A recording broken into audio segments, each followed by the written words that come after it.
ஆச்சி பாதாம் ட்ரிங்க். ஆச்சி பாதாம் ட்ரிங்க் ஒன்னு வாங்கினா ஒன்னு ஃப்ரீ. 50 ஆண்டுகளுக்கும் மேலான அரசியலுக்கு சொந்தக்காரர் வீரபாண்டி ஆறுமுகத்தின் விசுவாசி. அதிமுகவின் கோட்டையில் வெல்ல முடியும் என காட்டிய திமுக காரர். தோற்றாலும் தலைமையின் குட்புக்கில் இடம்பெறும் அளவுக்கு களத்தில் செயலாற்றுபவர். பனமரத்துப்பட்டி தொகுதியின் சொந்தக்காரர். சேலம் திமுக என்றால் இப்போதைக்கு ஞாபகம் வரும் இருவரில் ஒருவர். அவர்தான் மாநிலங்களவை வேட்பாளராக திமுக அறிவித்திருக்கும் SR சிவலிங்கம். திமுக சார்பாக மாநிலங்களவைக்கு செல்லும் நபர்கள் யார் என்ற கேள்வி கடந்த சில மாதங்களாகவே இருந்து வந்தது. பலரும் எதிர்பாராத வண்ணம் பட்டியலில் 2 பேரை இணைத்து அறிவிப்பு வெளியிட்டிருக்கிறார் ஸ்டாலின். அதில் முக்கியமானவர் சேலம் கிழக்கு மாவட்ட செயலாளரும் முன்னாள் MLAவுமான SR சிவலிங்கம். தான் கொடுத்த வாக்கை நிறைவேற்றி சிவலிங்கத்துக்கு மட்டுமல்ல மொத்த சேலத்துக்கே அதிர்ச்சி கொடுத்திருக்கிறது திமுக தலைமை. சேலம் மாவட்டத்தில் உள்ள உடையார்பட்டியைச் சேர்ந்த சிவலிங்கம் கலைஞர் மீதும் வீரபாண்டி ஆறுமுகம் மீதும் ஏற்பட்ட பற்றால் திமுகவில் இணைந்தவர். வீரபாண்டி ஆறுமுகம் காலத்தில் சேலம் பகுதியில் வலுவாக இருந்த திமுகவில் மெல்ல மெல்ல வளர வாய்ப்பு கிடைத்தது. இந்நிலையில் 1984ஆம் ஆண்டு நடந்த சட்டமன்ற தேர்தலில் தனது விசுவாசியான சிவலிங்கத்துக்கு பனமரத்துப்பட்டி தொகுதியில் போட்டியிடும் வாய்ப்பை வாங்கி கொடுத்தார் வீரபாண்டி ஆறுமுகம். அதிமுக வலுவாக இருந்த அந்த நாட்களில் திமுகவால் பெரிய அளவில் எங்கும் வெற்றி பெற முடியாத சூழலே இருந்தது.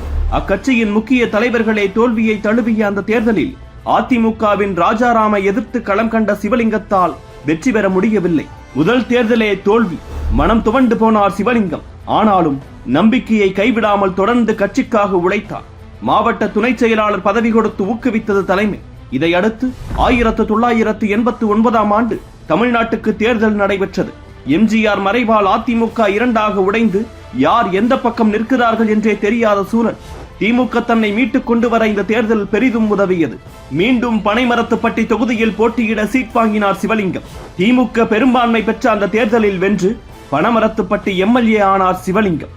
ஆனால் அடுத்து நடந்த தேர்தல் திமுகவுக்கு எதிராக அமைய அதில் தோற்று போனார். ஆனாலும் விடாமுயற்சியாலும் வீரபாண்டி ஆறுமுகத்தின் துணையாலும் 1996 தேர்தலில் வாய்ப்பு கிடைத்தது அவருக்கு. அப்போது இருந்த அதிமுக மீதான அதிருப்தி சிவலிங்கத்துக்கு பெரிதும் உதவியது. அந்த தேர்தலில் 2ஆம் முறையாக மீண்டும் வென்றார். அதன் பின்னர் நடந்த 2001 மற்றும் 2006 தேர்தல்களில் வாய்ப்பு கிடைத்த போது சிவலிங்கத்தால் வெற்றி பெற முடியவில்லை. தேர்தல் வெற்றி பெற முடியாவிட்டாலும் சேலம் பகுதியின் முக்கியமான முகமாக வலம் வந்தவருக்கு அடுத்தடுத்து வாய்ப்புகளை திமுக வழங்கியே வந்தது. 2008ஆம் ஆண்டு தேர்தலின் போது தொகுதி மறுவரையால் சேலம் மாவட்ட தொகுதிகள் பிரிக்கப்பட்டன.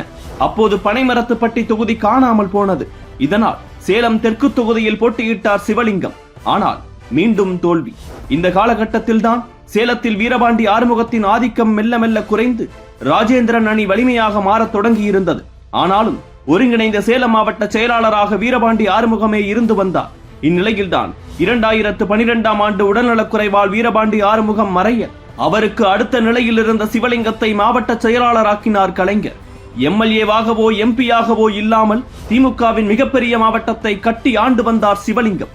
ஆனால் 2014ஆம் ஆண்டு நடந்த மக்களவை தேர்தலில் திமுக படுதோல்வி அடைந்தது. அதற்கான காரணத்தை தேடிய போது ஆட்சியில் இருந்த அதிருப்தியை தாண்டி மாவட்ட செயலாளர்கள் சரியாக செயல்படாமல் இருந்ததே காரணம் என தெரிய வந்தது. இதனால் மாவட்டங்களை பிரிக்க முடிவெடுத்தது திமுக. குறிப்பாக பெரிய மாவட்டங்களாக இருந்த சென்னை, கோவை, சேலம், மதுரை, வேலூர், நெல்லை உள்ளிட்ட பல மாவட்டங்கள் 3ஆக 4ஆக பிரிக்கப்பட்டன. அதில் சேலமும் 3ஆக பிரிக்கப்பட்டு சேலம் மேற்கு, சேலம் கிழக்கு, சேலம் மத்திய என பிரிக்கப்பட்டு சேலம் மேற்கு மாவட்ட செயலாளராக சிவலிங்கம் நியமிக்கப்பட்டார். சேலம் கிழக்கு மாவட்டத்துக்கு வீரபாண்டி ஆறுமுகத்தின் மகன் ராஜா மாவட்ட செயலாளர் ஆனார்.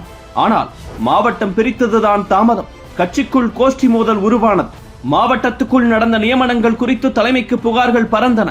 குறிப்பாக வீரபாண்டி ராஜா குறித்து பல்வேறு புகார்கள்.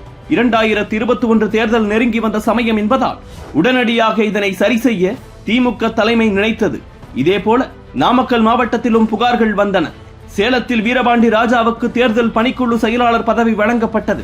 செல்வகணபதிக்கு மாவட்ட செயலாளர் பதவி கிடைத்தது. அந்த மாற்றத்தில் மேற்கில் இருந்து கிழக்கு மாவட்ட செயலாளராக நியமிக்கப்பட்டார் சிவலிங்கம்.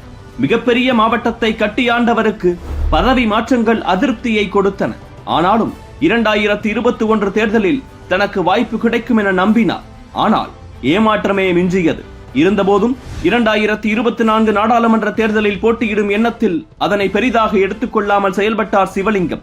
அதற்கு ஏற்றார் போல கள்ளக்குறிச்சி தொகுதியில் அவருக்கு சீட் கிடைக்கும் என திமுகவின் முக்கிய நபர்கள் நம்பிக்கை கொடுத்தனர். சிவலிங்கமும் நம்பிக்கையாக இருந்தார். ஆனால் கடைசி நேரத்தில் நடந்த சீனியர்கள் மோதல் உள்ளடி என மலையரசனுக்கு கள்ளக்குறிச்சி சீட் ஒதுக்கப்பட கடுப்பானார் சிவலிங்கம். அண்ணா அறிவாலயத்தில் இருந்தவர் செய்தி வந்த உடனேயே கோபத்தில் கிளம்பி சென்றதோடு போனையும் சுவிட்ச் ஆஃப் செய்தார். இது திமுகவில் பரபரப்பை கிளப்பியது. முதல்வரே முயன்ற போதும் சிவலிங்கத்திடம் பேச முடியவில்லை. அன்று நடந்த மாவட்ட செயலாளர்கள் வீடியோ கான்பரன்சிங்கில் கூட சிவலிங்கம் கலந்து கொள்ளாததால் என்ன நடக்கிறது என தெரியாமல் நிர்வாகிகள் குழம்பினர். ஒரு வழியாக பிரச்சனைகளை தீர்த்த முதல்வர் ஸ்டாலின் கண்டிப்பாக உங்களுக்கு வாய்ப்பு தருகிறேன் என உறுதி அளித்தார். இதனால் பிரச்சனைகளை மறந்து மீண்டும் பழைய மோடுக்கு திரும்பி கட்சி பணிகளை செய்ய தொடங்கிய சிவலிங்கம் இதோ மாநிலங்களவை எம்பியாக போகிறார்.